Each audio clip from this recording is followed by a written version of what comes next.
Buenas tardes a todos. Buenas tardes. Perdona la demora, que había bastante tráfico para llegar.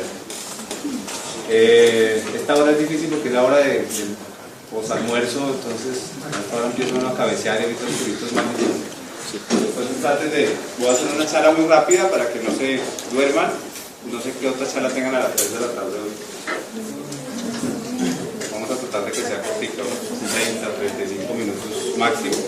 Si tienen preguntas, por favor las puedo responder de una vez o las dejan para el final para responderlas. Bueno, voy a hablarles hoy sobre cetoacidosis diabética. No vamos a hablar específicamente de la enfermedad como tal de diabetes, solamente de la complicación de la diabetes, específicamente tipo 1, pero también se puede presentar en diabetes tipo 2, pero más frecuente es diabetes tipo 1, la cetoacidosis diabética.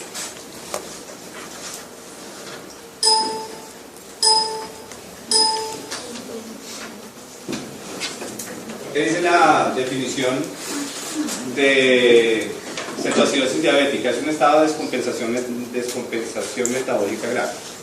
¿Qué tiene que ver? Sobre producción de cuerpos cetónicos y cetoácidos, deficiencia absoluta o relativa de insulina, que es el problema principal, y efectos secundarios generados por las hormonas contrarreguladoras por esta deficiencia absoluta o relativa de insulina. Las características principales de la enfermedad es la cetonemia, los cuerpos cetónicos en sangre, cetonuria, cuerpos cetónicos en orina, acidosis metabólica y deshidratación.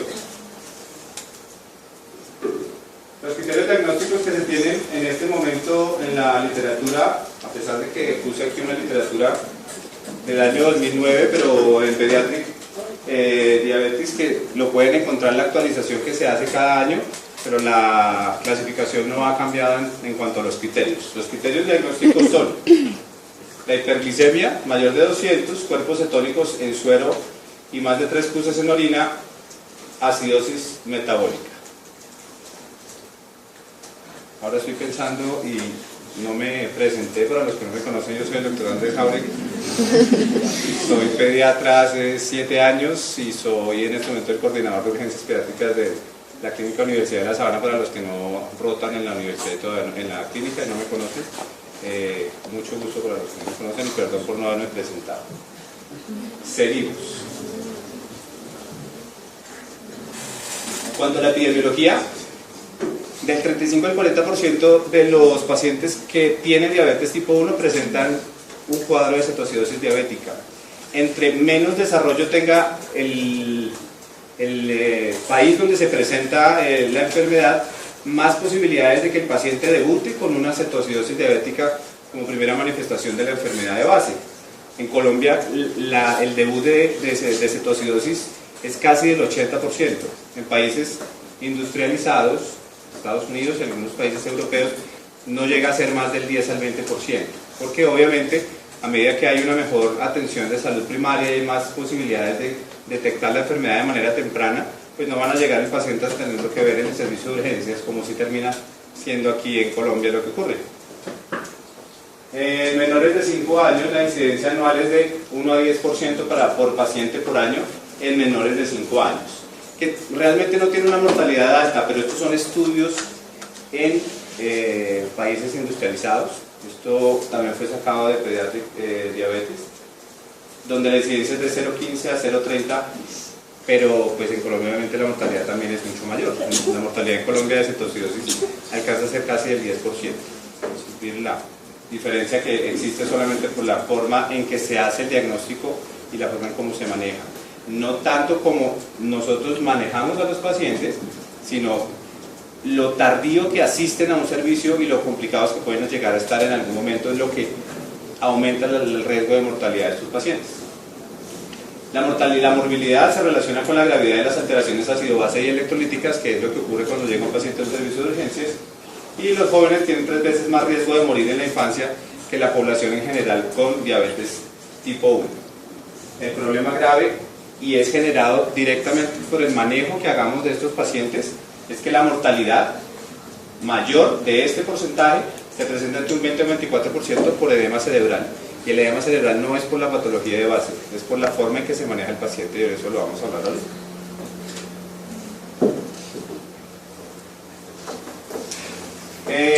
En cuanto a la fisiopatología, la situación que se genera en una cetoacidosis es similar a la que se presenta en un ayuno prolongado. Hay glucosa disponible, pero no hay insulina para metabolizarla. Aumentan los niveles de hormonas de contrarregulación, como glucagón, cortisol, somatotrofina, que contribuye a empeorar el desorden metabólico y es la razón de la sintomatología que se presenta. 3 mecanismos. La imposibilidad de transporte de glucosa a la célula, obviamente porque no hay insulina que se encargue de transportarla. La glucogenólisis, que es la generación de glucosa a partir de glucógeno en el hígado.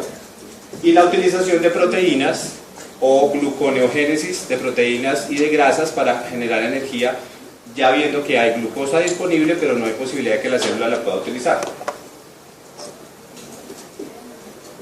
El umbral de glucosa para que no se detecte en orina es de 180 miligramos por decilitro.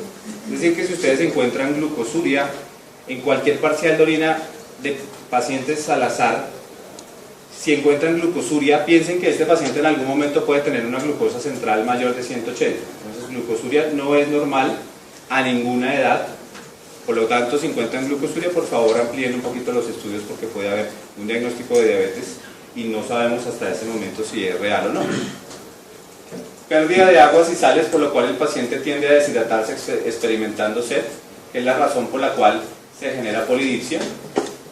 La glucosuria aumenta obviamente la diuresis es una diuresis osmótica, de la misma forma como se pierde glucosa a través del riñón, la glucosa trae agua y de la misma forma se presenta una poliuria osmótica. Y la glucosuria, producida porque hay una hiperglicemia, produce pérdida calórica que contribuye también a la polifagia y a la pérdida de peso. Entonces esos son los síntomas que el paciente generalmente refiere antes de hacer la cetoacidosis. Paciente que llega con pérdida de peso, con exceso de hambre, exceso de sed y orinando mucho. Esa es la típica historia de un paciente con diabetes. Para que lo tengan en cuenta, no se les olvide. Hablando específicamente de diabetes y no de cetoacidosis diabética. Hay una disminución de la relación de la insulina-glucagón, lo que produce disminución de la lipogénesis y aumento de la lipólisis. Entonces se deja de guardar grasa precisamente como elemento energético terminal para generar lipólisis, porque necesita inmediatamente absorción de energía de algún lado, y en este caso la grasa y las proteínas son lo primero de donde tomar de la mano. Los ácidos grasos libres pasan al hígado, donde se metabolizan por beta-oxidación, aumentando la producción de cuerpos cetónicos. Esa es la razón por la cual hay cuerpos cetónicos en sangre y en orina, especialmente ácido acetoacético y beta-hidroxibutírico. ¿Cuál es el otro cuerpo cetónico? Acetoacetato, muy bien. No se han dormido, muy bien. Esto lleva a una acumulación de sangre. Estos cuerpos cetónicos pues se van a eliminar por orina, por eso es que se encuentran en aumento como examen diagnóstico de cetoacidosis, teniendo en cuenta que el ayuno por sí solo induce cuerpos cetónicos en orina. Lo importante es más de 3 cruces, ténganlo en cuenta para cuando hagan diagnóstico de cetoacidosis. Estos cuerpos cetónicos hacen sales con los búferes de la sangre, generando disminución del bicarbonato plasmático, lo que va a disminuir el pH y por lo tanto aparición de acidosis metabólica. Entonces esto es un cuadro que se los trae así para que si quieren tomarle foto. Esto es básicamente lo que acabé de resumir. Hay un déficit final de insulina, lo que produce una disminución en la utilización de la glucosa a través de la célula, lo que incrementa las hormonas contrarreguladoras, en este caso glucagón, lo que va a disminuir, lo que va a producir una hiperglicemia, una glucosuria y por lo tanto sintomatología de este lado. Al incrementar los niveles de glucagón se va a generar lipólisis para obtener grasa como mecanismo de energía rápida, lo que va a llevar a movilización de ácidos grasos y lo que acabé de decir, cetonuria, acidosis, la diuresis osmótica que se genera por la glucosuria va a generar deshidratación y pérdida de electrolitos. Todo eso, claro, ¿cierto? No es tan difícil de... Y ustedes están mejor en la parte de fisiología, recuerdan un poquito más de lo que me acuerdo yo. ¿Cuáles son los factores desencadenantes? Generalmente en un 60 o un 70% siempre se determina cuál es la razón por la cual un paciente hace cetocidosis. La más importante, las infecciones, en un 32 a un 60%, especialmente neumonías, infecciones, sepsis en general, pancreatitis aguda, hablando de pacientes mayores de 18 años, pancreatitis en niños no es algo frecuente y no se debe pensar como primer diagnóstico diferencial. La diabetes como recién diagnóstico, como les comenté, que debutan con cetoacidosis siendo diabéticos tipo 1, en un 20 al 25% en países industrializados, en nuestro país casi el 80%. La omisión de insulina en pacientes que ya tienen diagnóstico, ya tienen insulina como tratamiento terapéutico de su diabetes, sea por bombas de insulina o sea por medicamento de aplicación subcutánea, que o se les olvida aplicárselo, o la EPS no le entregó el medicamento, o la bomba no funcionó, o simplemente una causa frecuente en adolescentes, se cansan de aplicarse el medicamento y si no están supervisados, simplemente dicen no me lo aplico y no me importa. Es una causa también en un 15 a un 20% de factor desencadenante para hacer una cetoacidosis. Fármacos, generalmente también los traje a colación, pero para personas adultas, clozapina, personas que están consumiendo cocaína y medicamentos como litio. Entonces, ¿cómo se manifiesta clínicamente? Además de los síntomas que ya les comenté sobre la diabetes, la hiperglicemia está generada por los síntomas de polidura, polidipsia y nicturia. Si está acidótico, entonces va a estar hiperventilado, generando respiración de Kussmaul. ¿Alguna vez han visto la respiración de Kussmaul? ¿Cómo es? ¿Superficial o profunda? No, ¿Segura? para tener para eliminar más. Ok, y entonces la respiración es... El paciente está hiperventilando, respira muy rápido, pero respira muy superficial. Esa es la respiración de Kussmaul. Dolor abdominal generado por la cetosis y por el grado de deshidratación, pues mucosas secas, sin lágrimas, pobre turgencia de la piel, pérdida aguda de peso y pobre perfusión, como en cualquier caso de deshidratación por la causa que sea. El olor dulce en el aliento, producto de las cetonas, ¿sabe cómo le dicen al aliento de los diabéticos? De almendras. Olor a almendras amargas o olor a manzana o aliento dulce es el aliento que es característico de los pacientes que están en este cuadro. Y sí es cierto, a veces uno solamente piensa que puede ser esta posibilidad porque uno siente el olor en el aliento del paciente y uno no tenía ni idea que puede ser una cetoacidosis, y ahí es cuando le cuadra uno el diagnóstico de otras cosas. Todos los síntomas generados por la anorexia, por la deshidratación y por la cetosis es extrema taquicardia, náuseas, vómito, debilidad, alteraciones visuales, somnolencia, hipotermia, y raros, fiebre, shock y coma. Raros porque no es la forma de presentación, pero si un paciente llega choqueado al servicio y no tiene ni idea qué es lo que tiene, pues tomen lo que sea una glucometría, que puede ser una opción en una cetoacidosis diabética. Aquí les puse este cosito que dice ojo, porque eso no lo encuentro uno en los libros, pero me lo enseñaron hace muchos años un profesor, y claramente me ha ayudado mucho para mi práctica clínica, y es, ojo con el grado de deshidratación que no corresponde a la cantidad de vómitos que ingresa el paciente. Ahora se convirtió en una rutina en los servicios de urgencias paciente que vomita por tomarle glucometría, pero pues la causa más frecuente de un niño vomitón no es una cetoacidosis, probablemente gastroenteritis y otras causas. Entonces la idea no es tomarle glucometría a todo niño que llega vomitando en un servicio de urgencias. Entonces, pero sí párenle bolas al niño que está muy deshidratado, muy deshidratado, seco, cuando la mamá les ha dicho, doctor, el niño ha vomitado 2 veces, el niño ha vomitado 3 veces en 6 horas, y ustedes ven al niño ahí quieto, desplayado, mal perfundido, seco, ese es el paciente que hay que pararle bolas, porque ese es el niño que hay que tomarle glucometría, porque puede ser una cetoacidosis diabética que está debutando. Entonces, ¿qué laboratorios vamos a tomar? Dependiendo de dónde estén, porque si están en un hospital de tercer nivel, todo lo que tienen para tomar. En Colombia no tenemos disponibilidad para tomar cetonemia. Nosotros los cuerpos cetónicos para hacer diagnóstico los observamos en orina. ¿Okay? En sangre no hay en Colombia. En otros países sí los hay para poder hacer el diagnóstico. Cetonemia, en nuestro caso cetonuria, el anion GAP elevado, un lactato elevado, una hiperglicemia, leucocitosis, hiponatremia, hiperosmolalidad, ácido, todo esto podemos hacerlo, pero ¿qué es importante para hacer diagnóstico? ¿Qué fue lo que habíamos hablado ahorita? 3 cositas. Ojalá lo pudieran tener en todas partes, pero si ustedes van a hacer rural, si todavía tienen interés de hacer rural, puede que no encuentren una máquina de gases arteriales en un primer nivel.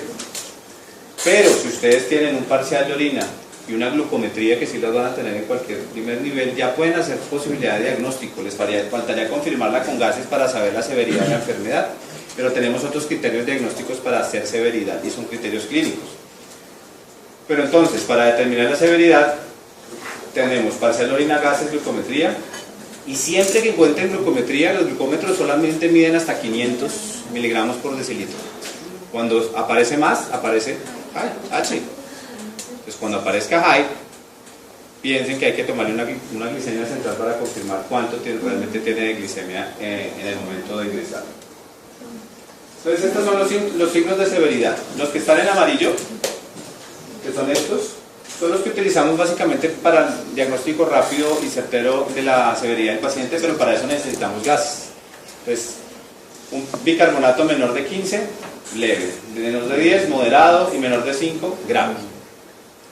Un pH de 7.3, de 7.2 y menor de 7.1 nos habla ya de grave, moderado, de leve, moderado o grave. En cuanto a gases, pero cuando no tengan gases disponibles, pues también les dejo esta tablita para que le tomen una foto, para que tengan en cuenta el déficit de volumen, la perfusión distal, su frecuencia cardíaca, presión arterial, estado mental, el valor de glucosa, sodio, BUN, y bueno, en este caso el anion GAP, que también lo podemos sacar si tenemos electrolitos, para saber qué grado de severidad tiene, y no necesitamos todavía tener gases.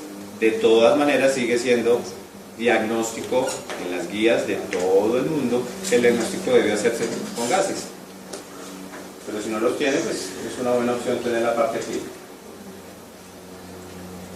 ¿Cuáles son las medidas terapéuticas más importantes?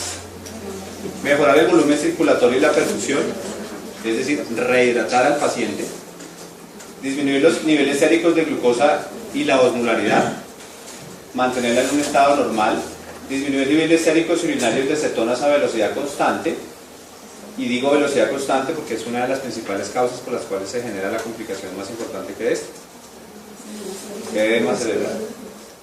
Corregir desequilibrios hidroelectríticos generados e identificar y tratar los eventos precipitantes. Entonces, en cuanto a las medidas terapéuticas, los líquidos y electrolitos, expansores de volumen, lo más importante, se pueden utilizar bolos de cristaloides, solución salina, lactato de Ringer, la que tengan a la mano. En la mayoría de las guías está la solución salina. En algunos casos recomiendan que el lactato de Ringer sea mejor que la solución salina. Cuando ingresa al espacio intravascular, ¿ustedes saben en qué se convierte el lactato de Ringer? ¿En? ¿En? Bicarbonato, muy bien. Entonces, el lactato de Ringer tiene un beneficio sobre la solución salina, porque cuando ingresa al espacio intravascular, lactato de Ringer se convierte en bicarbonato. De alguna forma nos ayuda a modular un poquito, hace un efecto buffer que es transitorio, podría ser un poco mejor para la reexpansión de líquidos por el corto tiempo, a final de cuentas, que los cristaloides están en el espacio intravascular como expansor de volumen. Pero la solución salina, si es lo que tienen a la mano, está perfecta, no tiene ningún problema. Se colocan 1 o 2 bolos de 10 a 20 mililitros por kilo. En niños no hay inconveniente de que se utilicen bolos de 20 cc por kilo. En adultos o niños que no sabemos cómo están en su patología renal o cardiovascular, se prefiere que sean bolos más pequeños, precisamente porque no sabemos a qué tipo de paciente estamos compensando o descompensando. Pero en niños, la mayoría de los niños no son niños previamente sanos, por lo tanto, bolos de 20 cc por kilo están bien indicados. Deben pasarse entre 30 a 60 minutos